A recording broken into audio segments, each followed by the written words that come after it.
Hii ni Good Morning Sports ndani ya Kiza TV tarehe 11 Agosti mwaka 2026.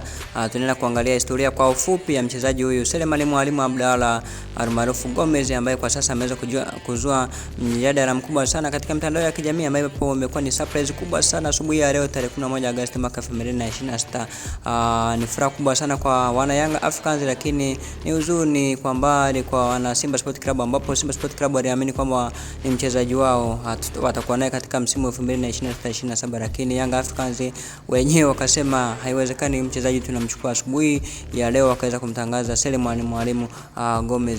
Selemani Mwalimu Gomez alizaliwa tarehe 11 Januari mwaka 2006 kule Manyoni mjini Singida, ambapo alianza kukuza kipaji chake kupitia Fountain Gate Talents kuanzia mwaka 2018 hadi mwaka 2023. Mwaka 2023 alijiunga na klabu ya Singida Black Stars, kisha akaenda kwa mkopo KVZ kule visiwani Zanzibar msimu wa 2023-24. Akiwa KVZ alicheza mechi 27 kati ya mechi 30 na kufunga mabao 20.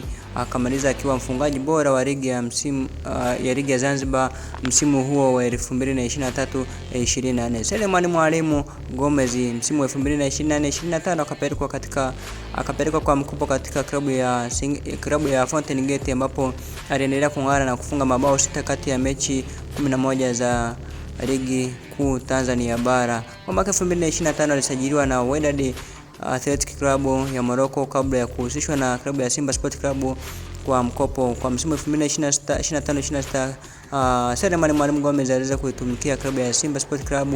Akiwa katika klabu ya Simba Sport Club pia aliweza kuwasaidia Simba Sport Club kuweza kuchukua kombe la CRDB mbele ya watani wa jadi Young Africans, ambapo Selemani Mwalimu aliweza kupatiwa penalty dakika za jioni na kuweza kufunga penalty hiyo, na Simba Sport Club kuweza kutoa kombe la CRDB Bank Federation Cup akiwa na klabu ya Simba Sports Club.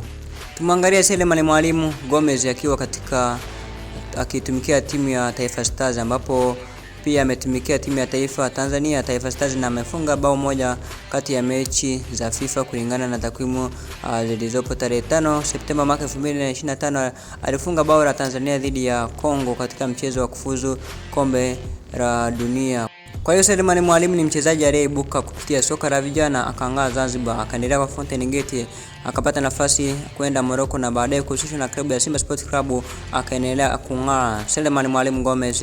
Na kwa sasa tarehe 11 Agosti Young Africans wameweza kumtangaza kuweza kuwa sehemu ya kikosi kwa msimu wa 2026-27. Selemani Mwalimu, ukiangalia ile Simba Day waliweza kuweka clip ya Selemani Mwalimu akizungumza kwamba atakuwa sehemu ya kikosi cha msimu wa 2026-27 katika klabu ya Simba Sport Club. Kila mtu aliamini kwa sababu ilikuwa ni public, ilikuwa ni live moja kwa moja, Selemani Mwalimu akitambulishwa kwa sehemu ya kikosi, lakini sasa imekuwa surprise, imekuwa tofauti, hakuna aliyetarajia, imekuwa surprise sana. Imekuwa Selemani Mwalimu kuweza kutambulishwa katika klabu ya Young Africans. Kwa sasa ataweza kuwatumikia klabu ya Young Africans kwa msimu 2026-27. Watu waamini kilichotokea, watu waelewi kilichotokea. Simba wanashangaa, Young Africans wanafurahia kuweza kumpata mchezaji huyu Selemani Mwalimu Gomez.